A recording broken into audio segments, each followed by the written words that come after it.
Welcome, everybody, to the B-Side Boys podcast with your hosts, Mr. Gray and Philly V. Hey, my name is Mr. Gray. And I'm Philly V. And we are the B-Side Boys. Welcome to episode 5. It is Tuesday, May 31st. This episode's pretty special because, Phil, we're going to do something new today. Ooh, you didn't even inform me beforehand. I'm nervous. We're time traveling today. Oh. So today our guest is going to be Kelsie McDowell. She is the head coach of the Iowa State women's rugby team. She is also the founder and the head coach of the Iowa Hawkettes high school girls select side team. She is also one of the newest members of the Iowa Hall of Fame. And she's going to be in New Orleans this weekend for the CRC. So normally we record on Sundays, but because of that, we're going to do it before she leaves for her trip. So the results of the CRC are out. We just don't know the results yet. We're going to talk about that next week. We'll go in depth to talk about how every single division was won by a team from Iowa. Safely assume. Yeah, we're going to assume that. You listeners right now, you already know, like, 2 national champions in Cedar Falls. You know, that's pretty cool. No big deal. No big deal. You know, Wayne State faced Central College in the championship of the small division. You know, it's whatever. Pretty cool. Congrats, everybody. So, yeah, we'll talk about that next time. And, yeah, real exciting stuff, though, in the news of World Rugby. And after we watched the D3 men's club national championship, one thing we talked about was the red cards that really benefited the Palm Beach Panthers.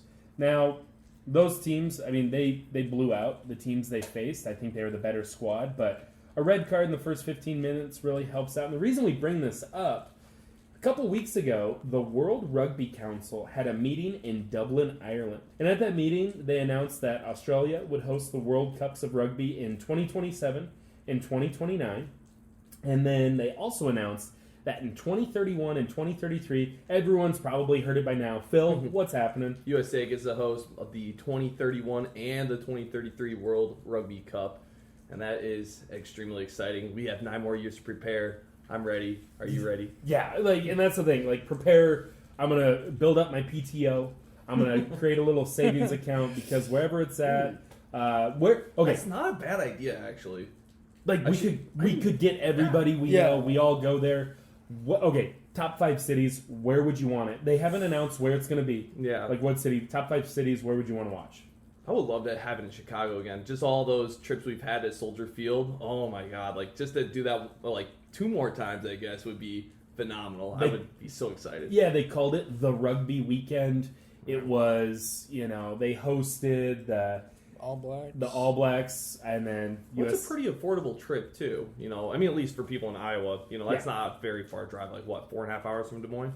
Oh yeah, well, close to 6. Is it? Yeah, it's about 6. Maybe I drive fast. I don't know. Yeah, no, you're probably thinking from Cedar Falls. Yeah, that's probably what it is. So no, those trips. I mean, Soldier Field, great venue. I mean, I'm a Bears fan, whatever. The parking lot. I mean, we were there in November, and I remember it being so cold. We celebrated Halloween. We're in the parking lot, enjoying some beverages. We went out to a place called Reggie's in Chicago. The nights were fun. You met people from all across the world. It was a short drive for us. My number one spot would be Chicago because, again, Midwest guys would love that. I think another place that would be pretty cool would be down in New Orleans. I mean, I know the CRCs is going there, but, I've never been. That would be cool. It's a little Bourbon Street action. I think it's a party down there. Rugby is a party scene. I know the East Coast really probably wants to see it either in D.C. or New York. Yep, Philly, that'd be pretty cool too. I feel like one of the dead spot locations already is probably going to be L.A., Los Angeles, at the Coliseum maybe. Yeah, a lot of people. I mean, they've hosted Olympics out there. They've hosted Super Bowls. Good weather. I think that's something. If you have the World Cup coming to town, you want to go somewhere with good weather. Or Vegas. What's more American than Vegas? I mean, that's the thing, too. There's so much outside of Vegas. There's so much just barren land.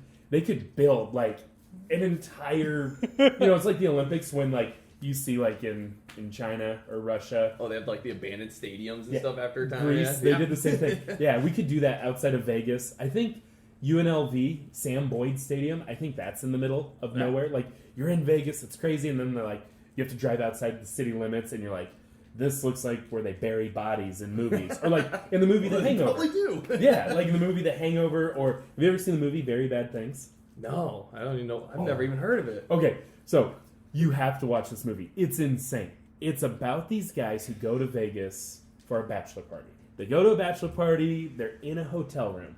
They're doing some things, they're hanging out. This lady comes into the room, a stripper, entertainer, I don't know, whatever you want to call her hobby. I don't know what she does for work. I'm not going to ask. But anyways, something happens very bad. I don't want to spoil it. This is also the start of the movie. It's like the title of the movie. So something bad happens, they try to cover it up. Then something worse happens, and they try to cover that up. And then something worse happens. And just, it's insane. It just spirals out of control. And then the guy who's getting married, his wife, or future wife, is very, I think it's Cameron Diaz, is very, Jon Favreau's in it. Okay. Christian Slater's in it. It's a really fun movie, but it's insane. I think it was late 90s, early 2000s. Okay, I'm going to have to look it up when I get home. It'll remind you of all the times you've been in Vegas. Oh, no. Yeah, and then so one thing I think that went under the radar, the reason why we brought this up, so they decided that the 20-minute red card that they were trialing, they did a trial run in South America, they voted to not implement that. And so first off, what it was, people had this idea that when a red card happens, it automatically decides that the other team's going to win. It takes away from the spectacle of the sport, and it basically is like, hey, you broke the rules, you're going to lose. And they did this trial run, and before we even talk about that, so the idea is, you get a red card, you're out for the whole match. You get a red card in the first minute, you play a man down for 79, right? Yep. Well, in this, you get a red card in the first minute, but the 21st minute, you can sub on a new player. So that player is out, but you were only down a man for 1 minute. So, Phil, what's your take? How would you feel if it was a 20-minute penalty and then a new player comes on after 20? I don't know. Like, I was really thinking about that a lot, and like, I can see some pros to it, some cons to it, because like they're really trying to, not taint the how would you say it? I guess they're not trying to like diminish the game or whatever. Like, not potentially screw the other team over. They want it to be exciting for the fans, so they want to have a full contest. Typically, is what the original idea was for it. But you want to get that money's worth, and also too, like rugby's a sport where, especially for 15s, advertisers aren't the biggest fan of it because it can look slow at times. Yeah, and there's not really a lot of time for ad space because there's not really breaks. Exactly, and and it's like if you turn on the channel, and it's like, well, this team's going to win. I'm going to go watch Formula One racing on Netflix. But I don't know. I just think. I'm just kidding. I would but I totally get that. No, I just think it sets. If they would do the 20-minute rule, I think it would set kind of like a bad precedent, though, like where you can make a very dangerous tackle, or potentially do something pretty dangerous where you can put another player in harm's way, and then. But their idea is though, if you Phil Vset Teka close, if Phil EV makes a really dangerous tackle, you're done for the day, and then you have a discipline hearing. You might be suspended for 3 months. Yeah. So, like, you might be like, hey, I can still do this. My team's not... I mean, if you're that selfish of a player, you play that dirty, you probably don't want to be suspended for 3 months, So I think that was something. And then, so here's the part that's interesting, because I agree with you. I think it's an interesting idea because, it's one of those cliche things coaches say, like, we don't want players to get hurt. We want the best versus the best. And it's one of those things. I don't want to play a man down because I want to see if we're really better than that. Yeah. Even though, I mean, if you get an advantage, it's gamesmanship, whatever. Well, get this. In this trial run, when they had Super Rugby games, 60% of the time, the team that got the red card won the game. That's bizarre. So, so they got the red card, but they still won the game. And so it wasn't even that big of a factor, and it wasn't like punishing people, and they didn't really see the outcomes they really wanted. So it's one of those things. How would the Palm Beach games have changed if they got a guy back 20 minutes later? I think they still would have won handedly, but at least it would have been 15 on 15. Yeah. I can definitely see both sides. I just still think personally, like, you get a red card, you're done for the day, and you might have to potentially, you should be playing a man down, I guess, if you're going to be getting a red card. I did see a thing about them talking about like a potential like orange card where they would so they would use basically that rule where it's, you're out for the game, 20 minutes later, somebody else can come in. Like, so changing like the colors, which is kind of stupid, I guess, but I think that would cause more friction more confusion and more ref abuse. Like, you're going to call that an orange, not a yellow, and the other team's like, that should be a red. And now you're just like, it's an orange, and then everybody's pissed off because, when it's like yellow or red, it's like, it could have been worse. But then the whole idea too with red cards, it's not any different than like players getting ejected from games. It's the similar concept, except only in like the NFL and NBA and stuff, they can have another player come on for them. Yeah, exactly. They don't get to play a man down. Yeah, you get a flagrant 2 in the NBA Finals. Sorry guys, 4-on-5. Yeah, you're out. That would be wild. That would actually, I would want to see. Actually, interesting rule change. Maybe we'll have to pitch that to the NBA. Yeah. I think they're doing fine on numbers of fans watching. I think so. So if that rule came into Iowa, would you give it a thumbs up or a thumb down? I don't know. That's hard. As of right now, I'd say thumbs down, but I guess I would have to see it in action in the state of Iowa. Yeah. So, we don't see a ton of guys get red cards in Iowa, in my opinion. Well, and I think the idea, too, is for entertainment, in our league where, it's entertaining for us. Yeah, exactly. And so, if that rule did happen, you could find out about it in the Iowa Rugby newsletter. That's on the Iowa Rugby Union Facebook page, or they have an email list. It's the Iowa Rugby Report. That's posted every single month. So if you want to see what's happening at all levels, high school, college, club, select side. Like, for example, did you know there's a tournament in June 17th and June 18th called the Bloodfest Sevens Tournament down in Texas?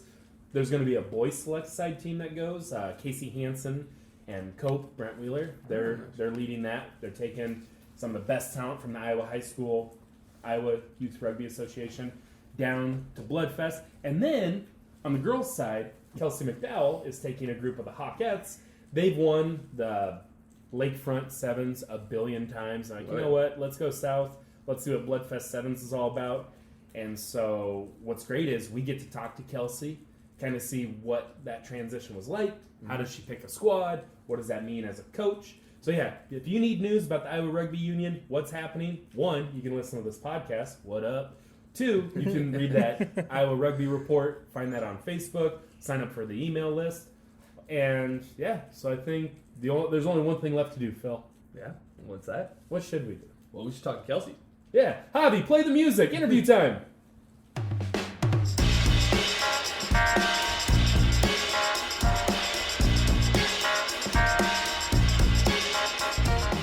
And we're here with Kelsie McDowell, the head coach of the Iowa State women's rugby team and the founder and head coach of the Iowa Hawkettes, the high school girls select side, and one of the newest members of the Iowa Rugby Hall of Fame. Kelsie, thanks for being here. Thanks so much for having me, Ryan and Phil.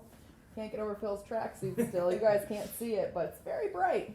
I mean, there'll be some social media stuff more than likely with it, so I guess people can witness it in all its glory. So. Oh yeah, I mean we're gonna be posting stuff in that all over the place. Yeah, rocking Tiger Chain I might need as to well. I might need to get more than one. Oh yeah, and so today we are recording this before Kelsie goes to the CRCs down in NOLA. So you are listening to this. You already know that Iowa State won the D1 Women's Club National Championship. Kelsie, congratulations. Well, thank you. Yeah, it was the conference. We kind of got lucky with, not lucky, but UNI, always has a strong program. And so they essentially decided to level up to the Premier League with all the varsity teams. And we came in strong with a really young team, and we're excited to play club with the other teams that have the same resources as us. Yeah, so looking at who you play in pool play, you guys have Kent State. You guys play them a lot.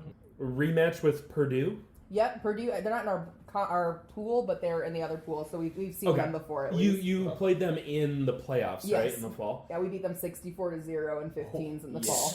And then you have Indiana, and we have a couple other teams that are newer that I haven't really seen before from the California area, and then Grand Valley, who from my college days was definitely like always this rival that we played against out of Michigan. So Oh yeah, they have like the green like little thunderbolt guy yeah, as a mascot. they were always super strong. We beat them like with the last second kick from the corner, like to go to nationals. My junior year, God, time's going by fast.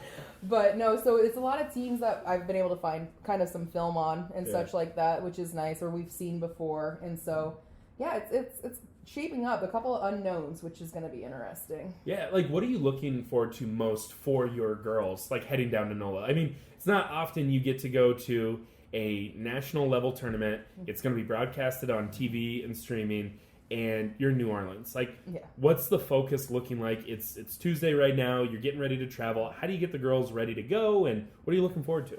We've just been doing, like a couple practices right now that school's been let out. We have to be pretty flexible, and that's something that I really want to like continue on with. Like I come from a culture with UNI that was very, strict, and this always comes first. And while that's still definitely my mentality at points, learning to like be flexible with other people's priorities has been a huge shift for me, like as a coach at ISU. But the more we work together with my players, the better it's been. And honestly, we have the entire roster, I think 60% are sophomore or freshman. Wow. Our starting lineup, we have 4 that are sophomore or freshmen, 2 juniors, and a senior. Nice. So it's a super young 7 squad, and I'm really excited for them to actually just go have the ambiance of a national tournament and seeing how they react under that pressure too. Wow, so you guys have a pretty young squad, so there's a lot of potential for future tournaments and everything else. And very, very young squad in 15s too, which was like, it was really fun to watch them grow game over game over game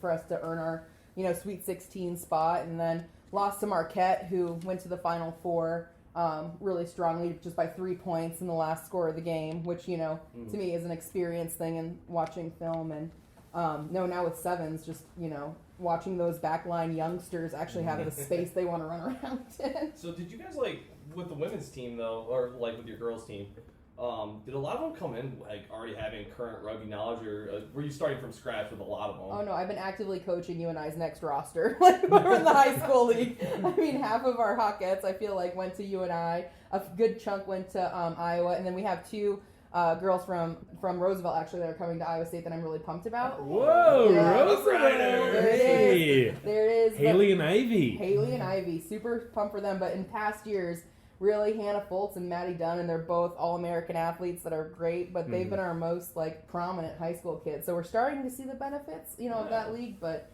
no, huge class coming in for UNI. Yeah, and that's something we were talking about earlier, your history, excuse me, you were coaching at the high school level, Southeast Polk. You were the director of the girls' high school league in Iowa. And then when you decided to take over at Iowa State and do the Hawkettes select side program, you moved away from that. And we've seen a decrease in the number of teams and the number of girls playing. So I think it's one of those things, like we see so many men's teams in college benefiting from the high school league. We're not seeing it as much with the girls just because there isn't that volume quantity of players. For sure. And so you're seeing a lot go to UNI, Iowa, but you're starting to see the tide kind of turn. I mean, you're very visible and present in the high school league still. So I think that's something too. Like, I know coaching Roosevelt, after one of our tournaments, you showed up with a Iowa State jacket and like, hey, I think you played the best tonight. Here's an Iowa State jacket. Here's a backpack. You showed up tonight and you gave us visors. That's a good strategy. I'm gonna have this backpack with me everywhere. All the ISU swag to all the coaches, just wearing it around their kids. Get the name visual. I don't have that much Iowa State gear, but it's like, okay, a few more things. I mean, being visible, being present, I mean, that means a lot to high school kids. Sure. And I do think, with my Roosevelt girls, it is something that, having Iowa State girls come to practice was huge. And they could see themselves like, okay, I get along with these girls. I get along with this coach. I could see myself in Ames. Absolutely. And I love that part about it, and just being able to go to the different high school programs. And it helps too, like being the state, high school select coach. I get to go to when you guys are open. And not all coaches always are. I feel like some take it as like, you're coming in here to try and show me how to do it, and that's not the intention at all. It's like, no, I'm trying to get to know your athletes so I can recruit them for different programs. I don't care what you do. I want them next. Like, do what you want. I need them next. Oh, you're doing a pop pass drill for an hour and a half. Cool. Can I talk to so-and-so for 10 minutes? Like, no, and that's not, I've never actually had that in practice. Which team was that? Run There two. wasn't- It was crazy. Shut up, Phil. We did that for 45 minutes. It was only 45. No, not at all. Like, not at all. And like, I've just had some pushback at points of like, hey, can I come to practice? Like, well, you can come watch, but I'm like, oh no, that's fine. Like, whatever coaches are comfortable with. Like, I wear a few different hats, so it's not just me trying to recruit for Iowa State either. It's, you know, our 7s program with the high school league and now 15s program that we have that I want getting like Haley and those, you know, from Roosevelt and those girls out there that. Man, they were good 7s players, but holy cow, holy shit, I can cuss. They told me I could cuss. You can say whatever the hell you want. But Gonna get a little explicit on our Spotify. But holy shit, 15s kids. I mean, watching some of those kids play, like Madison Hindrich from Waverly, great 7s player this year, just a sophomore. She got 3rd at state for wrestling in the 200-pound range, and she just went out there as like, you know, loose head prop and was decimating people as a sophomore and got to do the Thunderbird stuff Midwest. And they're like, we don't get very many girls that are that athletic at the prop size that can move like her and are as physical, and like it's just there's so many more opportunities. I'm pretty pumped. And a lot of people, like old rugby people, they don't like the 7s game because it's like it's for fast people. Like 15s is real rugby. But what Iowa offers with their high school athletes who play, you have bigger players who can move with their feet and they can handle the ball better than anybody else. Like to have a prop who can offload, to have a lock who can, you know, move in space and run like a center. Absolutely. And they think like a center. They think like those open fields. So true. It creates a faster paced game, and then you don't have to teach a pop pass for 45 minutes, you know? That's got to be nice too. No, to quote Julie McCoy, who was the USA Women's 7s head coach for forever, she was watching our games in Arkansas, and Portia, who played for you at Roosevelt as well, and who is now going to school at Guilford for a scholarship. Portia just absolutely... She was at Wayne State, and they just won. She was on Wayne State's team and won a national title. She wins wherever she goes. She does. She's that good. But, I mean, Shout out she's Portia. Probably almost 6 feet tall, just completely mobile, you know, locker type scenario. And Jules McCoy quoting, "There goes Iowa and their God-given corn-fed talent over live." Like, as she trucks a couple small girls and then does a perfect It's so funny, offload. we were just talking about that the other day about just all these like Iowa people just being big corn-fed, just athletes. Okay, here's the thing. She went to Des Moines East. That's in the top 5 for enrollment. It's a city school. Like, that's not a small school. It's not like, I love how they have the perception like everyone's in a rural town. She was in one of the biggest high schools in the state of Iowa, at Des Moines East. That's perception of Iowa, though. It's just like, you know, roads and cornfields. Wait, you guys have electricity? Yeah, we got it just recently, a couple years ago. Actually, no, this podcast is brought to you by Candlelight. That's why there's no video portion. It's bad lighting. Working on it. Phil's in the corner riding a bike to power the whole thing. Well, we thought about putting our guest on a Peloton because originally when Gray showed us a picture of like, oh, this is what the setup is. It was so funny. He just had a Peloton in the corner with like a TV. We're like, we're gonna make our guest ride the Peloton. And then I'm playing PS2. Oh my god, it's so true. The PS2. Is there more than that now? Yeah, Oh, it's I'm like, just kidding. it's like Behind on the times. No, so, you know, it's really exciting to see, like, your career in rugby. You know, you started at UNI, right? Yep, I played at UNI. How did you get involved first with that? Essentially, I was doing kind of an intramural thing, and my coach at the time was there. It was for flag football, and one of the girls had like kind of done a cheap shot, and I full on just laid her out the next time. And in high school, I was known to do that in like the powder puff stuff. And Steve came out, he's like, "Hey, have you ever thought about this?" I'm like, "Yeah, I'll give it a shot. That sounds fun." And then you play for UNI, a team that competed in nationals multiple times. And then you helped coach at Southeast Polk, winning state titles, creating programs, boys and girls. Then you go to Iowa State, you're getting them on the national level. Simpson before that. And I was at Simpson too. Yeah, I was at Simpson before Iowa State for 5 years, and the lowest we ever finished at nationals was 4th place. Yeah. So, not too bad. Like Simpson, then Simpson was fizzling, and I could tell they were going to discontinue the program. They essentially warned me ahead of time they weren't going to keep having that club there. And so that's when Iowa State's coach, Mark, had stepped down, and he was a great guy, and I knew they needed someone, and kind of reached out and was like, "Hey, what's going on? I'm looking for somewhere too." And then you have Iowa State at a high level, and then the Hawkettes, the high school select side, record 43 and 3. Yep, over the last 6 years. So, I mean, everywhere you've gone, you're winning, and players are going on to higher levels after they work with you. And with that, to give you the credit, other people are taking notice of that. You're in this year's Hall of Fame class for the Iowa Rugby Union. Crazy. How is that? I mean, I know... I was there for that. That was pretty cool. I know you're not supposed to ask a lady this, but how young are you? How young am I? Yeah. Well, contrary to popular belief, I am not 26 years old. I am actually 32. So... I have an extra. I want to guess it. I love how you told Phil when you came in before we did this bit that you were 26. He was like, "Oh, that's cool." I was like, "Yeah, no, we went to college together." He's like, "Oh." I was in college for 12 years, Phil. That's believable. Because I'm a doctor. Got the PhD. I loved your so like this. I was at all Iowa for your little inductee deal, and I loved Meg Flint's story of first meeting you. Oh no! Can you repeat it? Is it because I wasn't there? Can. It was pretty funny. I can. So I'm usually a very punctual person, minus today when I'm like, by the way, I'm going to be 10 minutes late. But very punctual, and my coach knew that at the time, Steve Murrah. So Megan had reached out with interest, essentially, about coming, and Steve's like, all right, listen, this girl, Kelsie, she's going to pick you up here at this Mocker Union this time. Don't be late. Be 20 minutes early. And Megan showed up 20 minutes early, and I don't remember what the reason was. That I think I had to pick up a clothing order for the team, to be honest. And Megan, you know what, Phil? Let me have it. So we're getting a different side of the story. No, but so Megan's waiting, and 10 minutes goes by when we were supposed to meet, and she's like, I guess I wasn't early enough. And she started to walk out, and I knew what she was wearing. I just saw her start to walk out. I peel in probably on 2 wheels, have the window down, we're late, get in! So that was Megan's intro to our world a little bit. Man, I mean, that's a pretty good. It was fun, intro. and she's one of my best friends now. It's crazy. You look back to that, that really crystal memory of when you met someone now that I'll never forget my first rugby practice ever because we went to the wrong location. It was me, John Schwarty, Mark Langenfield, and Ryan Brown, and then we had to run to practice, and we were 20 minutes late. Where did you go? We went to the intramural fields, and we all went on foot. Classic. And we were all standing there, and we're just looking around I don't see anybody here. And I think it was John was pulling out his phone, looking, and he's like, it's not here. And he's like, it's over by the mills, when it used to be the mills. Yep. So we're just running down the road trying to get to practice. Oh, here's your first problem.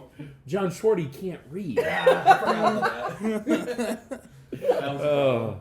No, and I think to get back to the story with Flanagan, what I think is really cool, you two played it, you and I together, and now you're coaching against each other in the same conference, but you are also coaching together for high school select side. Yeah. You work together, you work against each other. It's a friendship. It's a rivalry. It's all of it. It's a very unique friendship competition. What's that like?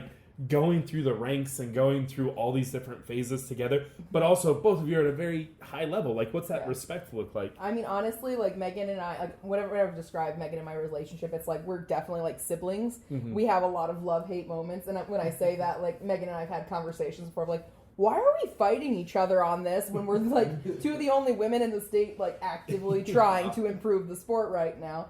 And I mean, that's just a matter of maturing and stuff, but we definitely both celebrate when they beat Wayne in the regionals. We had come in third after losing to Wayne, but they had beat them first time Wayne had lost in 3 years, right?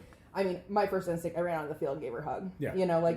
We revel in each other's success, but when we kind of dread playing against each other, and we found that our players have been starting to do that too, because they feed off your energy. Yeah, and they also they play together on the LAU team, the collegiate select side. Yeah. So they all know each other, and from me and Megan's bond, they have a bond too of we're close, and that was something we didn't have when I was in college with the Iowa State women. When I was in college, you and I and Iowa State women did not get along at all, for the most part, and that's no secret that I'm sharing right now. But watching our kids, I say our kids, but they're bonding and they're practically your kids. Again, yeah, right. But reveling in each other's success, supporting each other when we're having a hard time, and when we play each other, it's all right. We have 24 hours to discuss this and have bragging rights, and if you bring it up again, we're gonna have problems. We'll give it here's the limit. Statute of limitations is very short. We got to just move on. But we have to support each other. Like there aren't that many women doing, involved as we are in the sport. And if we don't do that, like why fight each other on anything? Well, and I think that's really cool that you say that, because it is one of those things, like rugby can be a sport that people look at that it's like, oh, it's tough, it's physical, it's manly, but it's not. It's a sport where a lot of women have a lot of positive stories, a lot of success, and it's like that culture of rugby. We need to build each other up, men, women, everything. And the worst thing that could happen is you're two great pioneers for women's rugby in Iowa. The worst thing that could happen is tearing each other down. You build each other up, and it's like you said earlier in this interview, it's like, I coached all these girls in the Hawkettes. I'm bummed they're going to UNI for me as an Iowa State coach, but I'm happy for my friend Megan. Yep. And the girls, like they're still playing. Yeah. Like, I want them to keep. And that's something. Megan comes to the Hawkette tryouts, and she's one of our selection coaches. And the thing we both preach is, we don't care where you want to play. It needs to be where your future is going. But we want you to keep playing. We need you to keep playing. Because both of us want to retire someday and not be coaching 6 teams a year, okay? Like, women, come on. Like, we need you. I know that's something, too. Like, so I've coached Roosevelt for the last few years, and we've had a lot of fun. We've had a lot of success, and it's one of those things where Jeremy Newman and I, we love what we do, but we also know, like, man, it would be really, really cool. We had Emily Dearden, one of your former players at Iowa State. Love Dearden and Hawkette. Yeah. Both. Oh, yeah. Shout out Emily out in Colorado, living the dream. And we realized, too, like, as two male coaches of a high school girls team, you need that female representation. And not only that, like, just communication. Sometimes when we would explain something, it would come off as goofy or weird or just... They can't wrap their hand around it. Yeah, you need to hear it from someone that looks like you, sounds like you, plays like you. Went through it. Did the high school, did the college, all of it. Yeah, and so as a female, yeah. Exactly. And so we're excited. We're handing off those coaching duties to the Des Moines Nemesis. There's a few women that are taking over there. They're taking over at Valley. Yep. We need more female coaches. Yep. And it's not just because, like, put a female there for the sake of putting a female there. We need those connections. We need to learn from people that are in our shoes. It's young women being able to see other women in charge or in power, and not just this, like, for me growing up, I had almost all male coaches the whole time, and guess what? They were phenomenal. I loved them. They were amazing. They dedicated their time. But there's something about seeing, like, another woman as your head coach. Like, even for me in the Hawkettes, like, I'm the head coach. Joe, so for 15s, we had myself, Joe White, who was our strength and conditioning. John Cullen came in and helped with the select. But then Mallory Hammett and Diana Lichty came in as the developmental coaches. And seeing women, especially, like, with assistant male coaches, and I'm not trying to, like, go on this huge feminist push by any means, but you're good. The fact is, like, they Put have Phil in his place. Phil, go sit in the damn corner. No, I'm just kidding. No, I'm just kidding. But it's empowering to see that, I feel like. And I mean, Mal and Dee, like, they're the future of coaching, I feel like, with some of this high level, and they were phenomenal with the high school developmental side. It's super stoked. They are the future of Roosevelt girls rugby. Yes. They are the two coaches who are going to be at Roosevelt. So. And they're phenomenal. And then I know Mal's partner, Megan, she's taking over Valley, so we're getting more female, like, representation in there. And I think, it's just great for them to see. Like, and it's one of those things, too, where, like, when I would try to relate to a player, it came off as kind of douchey, like, oh, look at me, I'm a guy, I played in this match. It's like, they will never play in that match because that's a different competition. Yeah.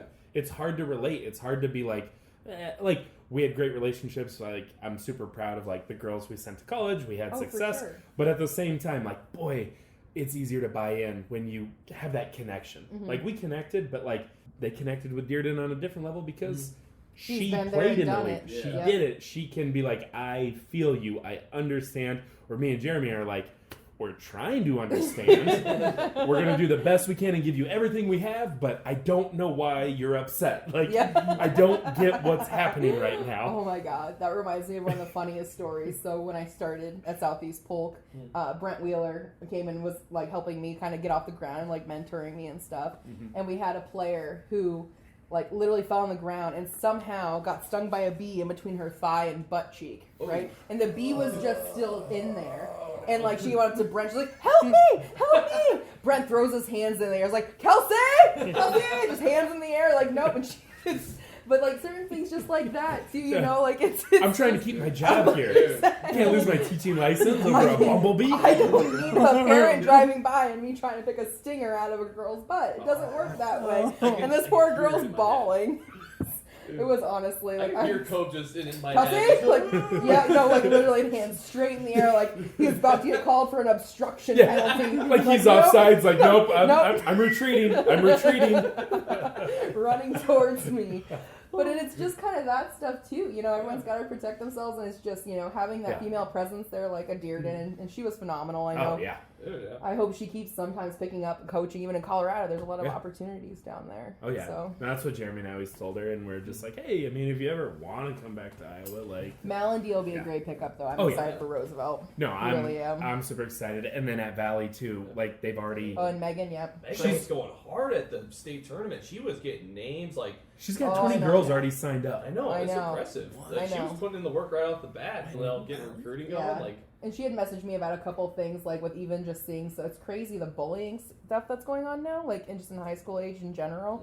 I'm like, hey, you gotta just, you know, right now, set your expectations. And I think that's one of the things, like when you come into coaching, you have all these ideas of like, oh, I have this game plan, we're gonna do this for practice, that. But there's also this admin part of it that people don't warn you about. That takes a lot of time and effort. And that's something we actually talked about with Ridgway, is he is like overseeing rugby operations at Valley, where he's going to take over the admin part. He's going to talk to the faculty coordinator. He's going to set up tournaments. He's going to handle the money. He's going to handle all the BS so the coaches can focus on creating good relationships with the kids, and then the coaches can coach, you know? And so I think, man, if you can have like a tiered level of like people, and I hope to do that for Roosevelt. That's my plan, because I'm in DMPS. Like, I want to do that for them, to just, hey, coaches coach. But I think a lot of coaches, they find that success where, especially in Iowa high school rugby, creating relationships with kids over being like,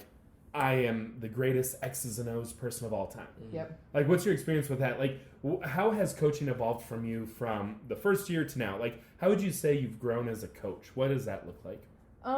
I mean, like, growing as a coach, I would say just noticing the small things that matter, like, in play, but also relationship-wise. I can tell you, my first Southeast Polk team that we won the first state title ever for the girls, right? Like, Cicely Hogan, Carly, like, they played for me at college at Simpson, and, like, Cicely has 2 kids now. Like, there's this bond that you grow, and you keep doing it, and it never gets really easier, though, I'll say, when they leave, which sounds super weird, and maybe it's a me thing, but, like, Hannah Folt's graduating this year from Iowa State. Yeah. So I've coached her since her sophomore year of high school on the Hawkettes, all the way through her time at Iowa State.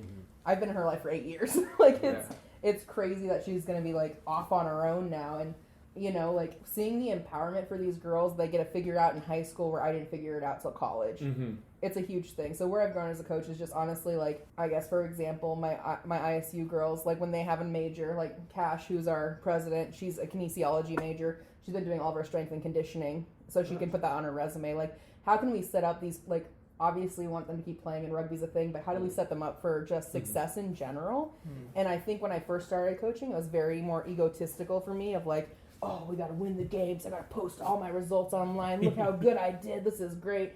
But it's kind of more about the kids and their goals, and how can we set them up to be like the next generation of like giving back to the sport. Paying it forward, creating that tree of like you're making lifelong rugby family. Yes. It's not just, hey, we beat the other team. Exactly. Take that, Kent State. No, that's really cool. Because I mean, like, I saw like a quote, something along the lines of like, you know, it doesn't really matter if you like won a championship. Like, are those kids coming back the next year? Are they, you know, doing something, you know, beyond that program and stuff, you know, or like, it's kind of cool to see, like, you know, a lot of, like, you know, some people from rugby program stuff, like, after college that they continue it on. Like, that means their coach set them up, you know, to not have a terrible experience and never want to do it again. So it's really cool to see. No burnout. Yeah. Like, minimize the burnout type of a thing. Like, Mal and Diana. Mal played at Iowa State, and Diana played at Simpson, and, like, them just coming back now and wanting to give back. And, you know, like, my dad passed away a few months ago, and I had to take a complete step back from all these things and be a shock for a lot of people. But I'm a little bit of a control freak when it comes to my programs. and having to step back and just trust. I know, right? What? Yeah, you can't see my eyes. I was like, no. But being able to be confident stepping back and knowing people are step up into it, it's just, I mean, it was awesome, and it gives me a lot more confidence to do it going forward. Well, that's how you know you're doing it right. Like, you're doing it to the point of, like, if I had to step away, have I prepared the next generation? Have I prepared the next in line to, like, they know what to do? Yeah. You know, they know what the system, the structure, and not just on the field, but in life. How do you treat another rugby player, a person, you know?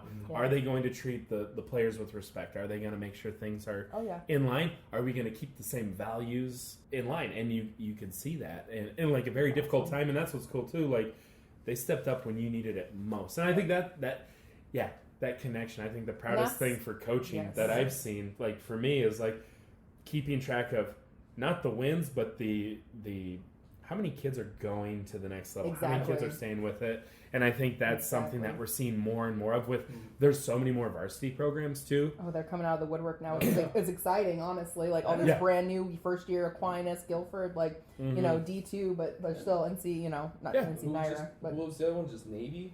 Navy just got moved up. Yeah, that's pretty cool. And they just barely lost to Davenport, which is crazy. So Navy as a club lost to Davenport, who was a varsity program, by like 2 points in the national championship last year for USA Rugby, or not last week for USA Rugby. Yeah. It's amazing. The opportunities are growing for everyone, and I think they're seeing, I don't know, I just love, like, too, also that being a middle school teacher, I work with a lot of girls who, they crave a contact sport. And, like, the fact that for decades, for centuries, it's like, no, that's not ladylike. And it's like, no, so true. Girls want to wrestle. Girls want to tackle. Girls want to play rugby. Like, and I just love it because I feel like they're finally like, you know what? Screw everybody's expectations.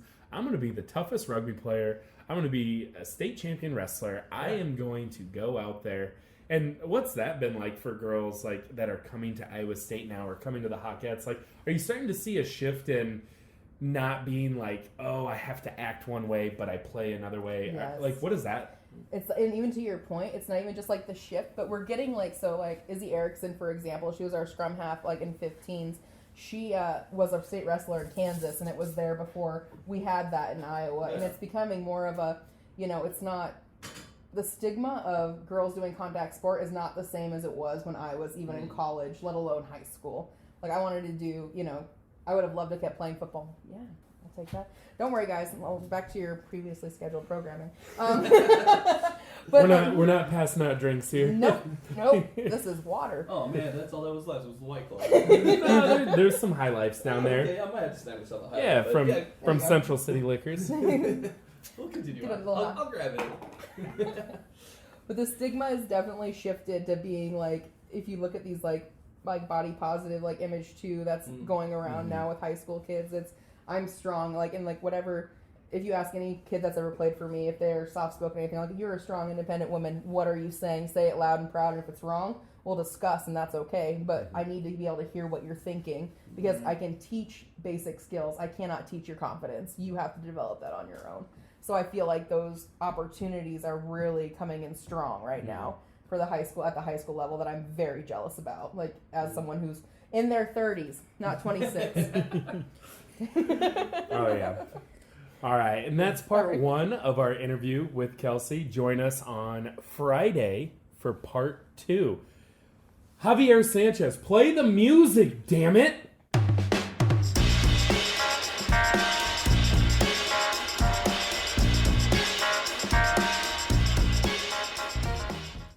All right, that was our first part of the interview with Kelsie McDowell. That was a lot of fun.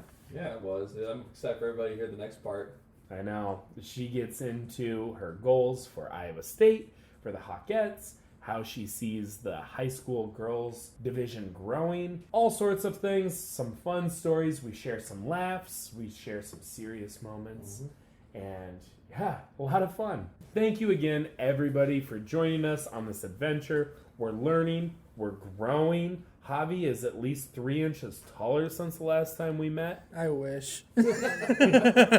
Have you heard that one song by that one guy who's like, I wish I was a little bit taller. I wish I was a baller. I wish I had a baseball bat and a rabbit out of a hat. No. Do you know that song? Yes. I've heard it. Yeah. Well, anyways, Javi's growing. He's taller. Phil and I, we're growing as podcasters. We hope you're having fun. Thank you for joining us. We will see you on Thursday. Phil, say something funny. Something funny? Damn it, say a joke. I'll pick Javi. one for next time, I promise. No, he won't. Javi, play the music.